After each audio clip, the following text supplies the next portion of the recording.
What's going on, all you wild holiday enthusiasts? Logan Myerz back here for Cinephellas.com. Hopefully you guys all had a good Thanksgiving. And the first Christmas movie I watched this year is Happiest Season, that's currently streaming on Hulu, and it's a star-studded lineup. So the film is directed and written by Clea DuVall, huge fan of hers. She was an actress in the 90s, most famous for her role in The Faculty, which I absolutely love, Miramax film, one of the better horror flicks of the late 90s. If you guys haven't seen that, definitely check it out. But Clea DuVall is behind the camera this time, directing the story of Abby and Harper. They're a lesbian couple, and essentially they're going back to Harper's house to meet the parents, essentially, is meet Harper's family during Christmas. We've seen this how many times in movies? We've all been in this situation. But this time it's taking a look at it from a lesbian perspective of being gay and going home to meet, like the upper class family that's not really into that type of thing, but, all the struggles the couple's coming across and a lot of things they come across in the film. So they head back to Harper's house, and Harper's played by Mackenzie Davis, huge fan of hers. I loved her in *Halt and Catch Fire*, which was a criminally underrated show on AMC about the computer revolution back in the 70s, 80s, 90s. And then we have, Kristen Stewart playing Abby.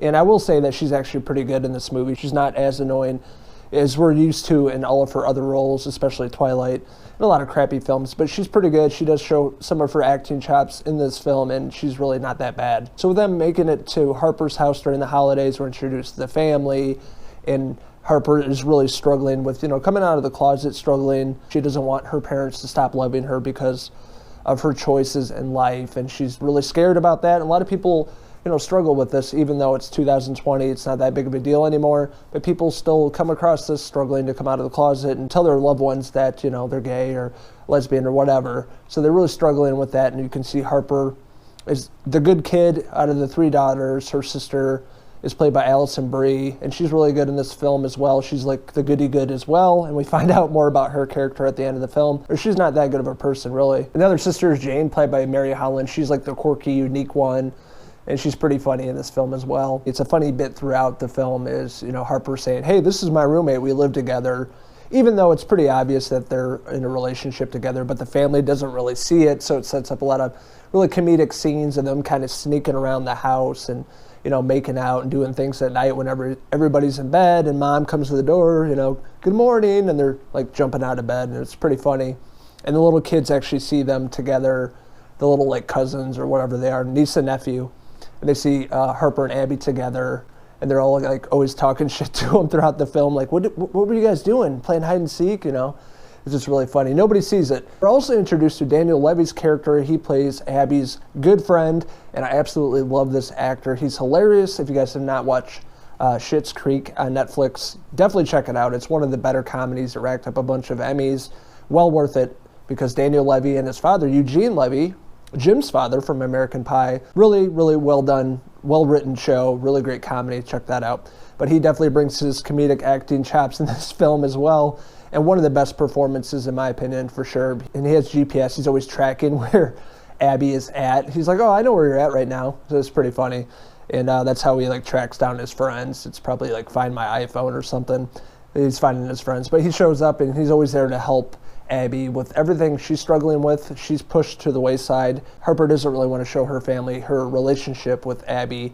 So Abby's getting sad, which I could imagine, putting myself in that position, being in the holidays, and you're just kind of like the friend on the side. You're not the girlfriend or the boyfriend or whatever.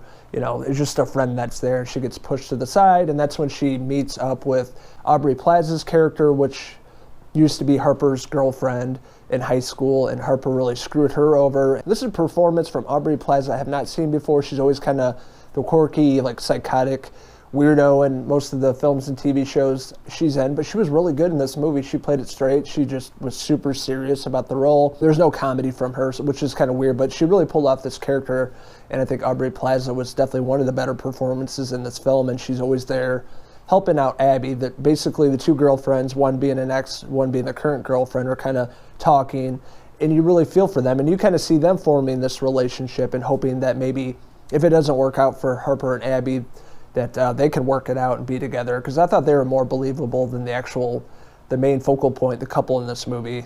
And I think it really had to do with Mackenzie Davis. Her as Harper, I just couldn't really stand her character at all, and even like the acting, I thought it was really dry and there's no emotion to it. It felt really forced. Mackenzie Davis in this movie is probably one of the worst performances in my opinion. I thought Kristen Stewart was a lot better than her. She just wasn't believable, and I thought they really didn't have any chemistry as a couple. The rest of the film was actually pretty good. This is a feel-good holiday movie.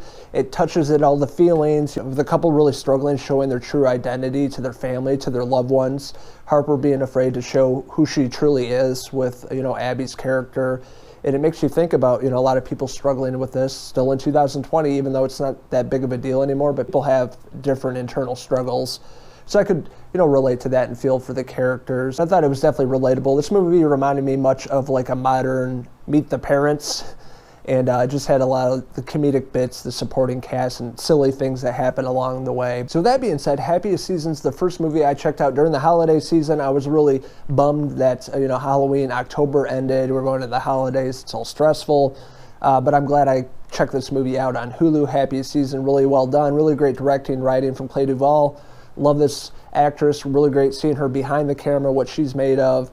Love the cast in this movie. Kristen Stewart, Alison Brie, Aubrey Plaza, Dan Levy. I thought Mackenzie Davis was probably the weakest performance in the movie. She's one of the main characters in the movie. I just didn't really buy her in this role as Harper. She just brought nothing, no emotions to the role. I didn't feel like Harper and Abby were really cohesive or really in a good relationship. They just seemed like friends. And you're hoping that, Abby ends up with Aubrey Plaza's character in the film, but I won't say too much about that and how it all ends. And I really love the music in this movie as well. Tegan and Sarah, one of my favorite groups, put out a song specifically for this movie. It was something I was really looking forward to hearing in the movie, and I thought it was really well done. So I'm giving Happiest Season, that's currently streaming on Hulu, a 4 out of 5 Kristen Stewart hair pieces. So I want to hear your guys' thoughts on Happiest Season. What did you like about it? What didn't you like about it? What did you guys think of that ending? Let us know in the comments below, and don't forget to hit subscribe. This is Logan Myerz signing out. That wild rascal up here, Daniel Levy. Until the next movie review. Cheers!